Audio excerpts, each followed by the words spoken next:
Hello friends, मैं doctor Surendra Verma आपका अपने चैनल पर स्वागत करता हूं।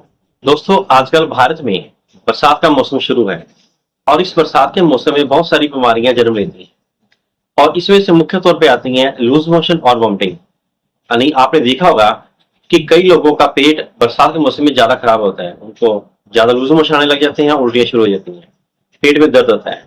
लेकिन ऐसा क्या होता है इन बरसात के दिनों में और किन चीजों का हमें ख्याल रखना चाहिए कि आप उन बीमारी से बच सके, यही आज इस वीडियो में आपको बताऊंगा। तो चलिए बिना देरी शुरू करते हैं आज का वीडियो।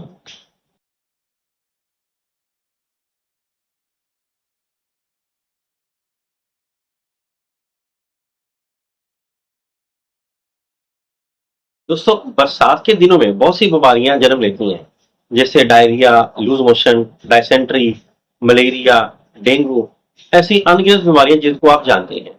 लेकिन ऐसा क्या होता है इस मौसम में कि जिसके कारण ये सारी की सारी बीमारियां एक साथ पैदा हो जाती हैं।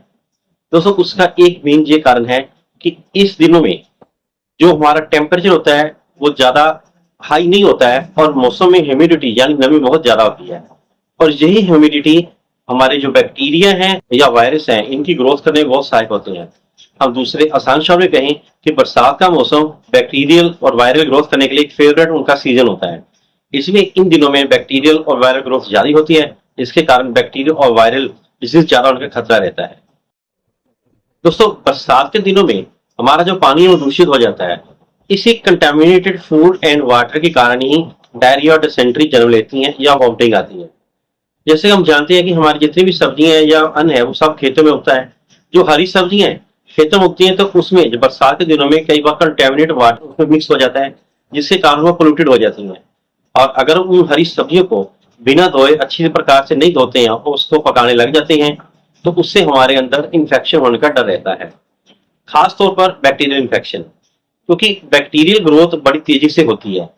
और क्योंकि मैंने बताया कि ये बरसात का मौसम की ग्रोथ के लिए अच्छा होता है, इसलिए मान लो आपने कोई रात को कोई चीज खाई बाहर की और सुबह तक आपका पेट, कई बार सुबह भी नहीं होती, रात को 2-3 बजे हमारा पेट खराब होना शुरू हो जाता है। तो इससे आप अंदाजा लगा सकते हैं कि बैक्टीरियल ग्रोथ कितनी तेजी से होती है। दूसरा है कि कंटेमिनेट फूड और वाटर से कैसे बचा जा सकता है। तो इसमें ऐसा है कि जितना हो सके आपको घर की चीज खानी है, बाहर की चीज नहीं खानी है। तो इससे ये बात तो सिद्ध हो जाती है कि बरसात के दिनों में डायरिया और वॉमिटिंग होने का मेन कारण कंटेमिनेशन पानी और खाने की वस्तुओं की है। जितना हो सके आप इन दिनों में घर का बना भोजन ही खाएं और हो सके तो घर के पानी जो फिल्टर होता है, जो हम इसको आरओ बोलते हैं, उसकी सर्विस बरसात के मौसम शुरू होने से पहले करवा लें, ताकि हम अच्छी प्रकार से उसको पानी को पी सकें। लेकिन अगर आप फिर भी ज्यादा एहतियात रखना चाहते हैं तो आपको चाहिए कि फिल्टर वाले पानी को अगर आप उबाल के ठंडा करके फ्रिज में रखें तो ज्यादा अच्छा रहेगा। इससे हमारे जो इन्फेक्शन के चांसेस वो काफी कम हो जाते हैं।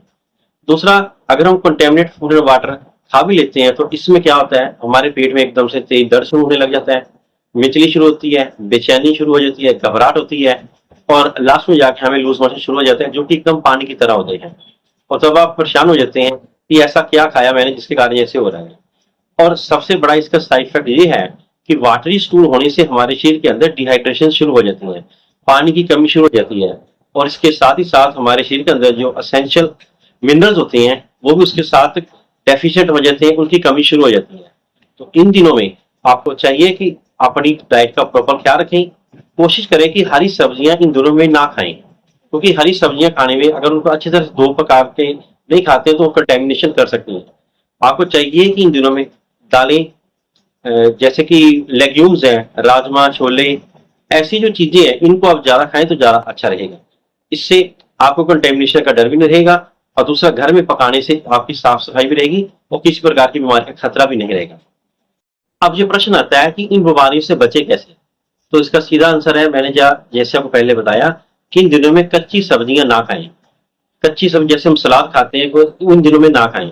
और अगर आपने फ्रूट भी खाना है तो उसको अच्छी प्रकार से पानी में 1 घंटे तक डुबो कर रखें, उसके बाद अच्छी तरह पानी से साफ करके दोबारा उसको खाएं। तो इसमें क्या होता है, जितना आप साफ सफाई का ख्याल रखेंगे उतना आपके लिए अच्छा है।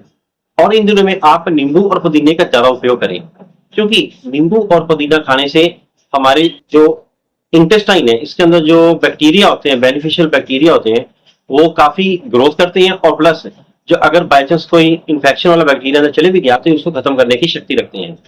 क्योंकि इन दोनों को खाने से हमारे शरीर की इम्यूनिटी बढ़ती है और जैसे इम्यूनिटी बढ़ेगी तो आपको रोग से लड़ने की ताकत मिलेगी।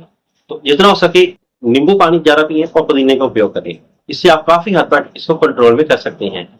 दूसरा है कि घर की बनी चीज ज्यादा खाएं, बाजार की तेल वाली घी वाली चीज को ना खाएं, समोसे छोले भटूरे या ये चीज ना खाएं, तो इससे आप काफी हद तक अपने आप को कंट्रोल कर सकते हैं। तो दोस्तों ये थी कुछ साधारण जानकारी कि बरसात के दिनों में डायरिया और वॉमिटिंग ज्यादा क्यों होती है। आशा करता हूँ ये जानकारी आपको अच्छी लगी होगी। अगर जानकारी अच्छी लगे तो मेरी इस वीडियो को लाइक करें, शेयर करें और चैनल को सब्सक्राइब करें। Thank you.